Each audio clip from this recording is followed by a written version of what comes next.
నేను ఎంసెట్ రాశాను. ఈ ర్యాంక్ వస్తుందని అనుకున్నాను ముందే.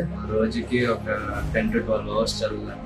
మా టీచర్స్ వాళ్ళు కూడా ప్రోత్సహించడం వల్ల ఇది జరిగింది. 5th క్లాస్ వరకు శ్వేతచంద్రలో చదువుకున్నాను. 6th 7th Bobbili చైతన్యలో, 8th కొమ్మరి Shri చైతన్యలో చదువుకున్నాను. 9th 10th శివార్లో చదువుకున్నాను.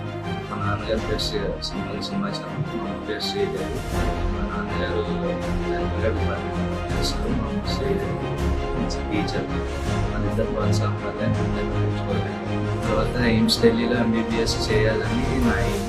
మా అబ్బాయి చాలా చురుగ్గా చదివేవాడు. చిన్నప్పటి నుంచి చాలా హార్డ్ వర్క్ కూడా చేస్తాడు. ఢిల్లీ ఎయిమ్స్ లో సీట్ సంపాదించి ఒక మంచి న్యూరాలజిస్ట్ గా ఎదగాలని వాడి కోరిక, వాడు అంబిషన్. ప్రాక్టీస్ కోసం చేశాడు. అదే ఆయనకి ఫస్ట్ ర్యాంక్ వచ్చింది. మొదటి నుంచి కూడా మా అబ్బాయి చదువులో చురుగ్గా ఉండేవాడు. వాడు డాక్టర్ కావాలని చిన్నప్పటి నుంచి ఆశ ఉంది. ఆ విధంగా కష్టపడి బాగా చదువుకొని ఎయిమ్స్ ఢిల్లీలో సీట్ సంపాదించాలని కోరుకున్నాను. ఎంసెట్ మాత్రం తను మామూలుగా రాశాడు ప్రాక్టీస్ కోసం. తన గోల్ రీచ్ అవ్వాలని, ఎయిమ్స్ ఢిల్లీలో సీట్ సాధించాలని నేను కోరుకున్నాను.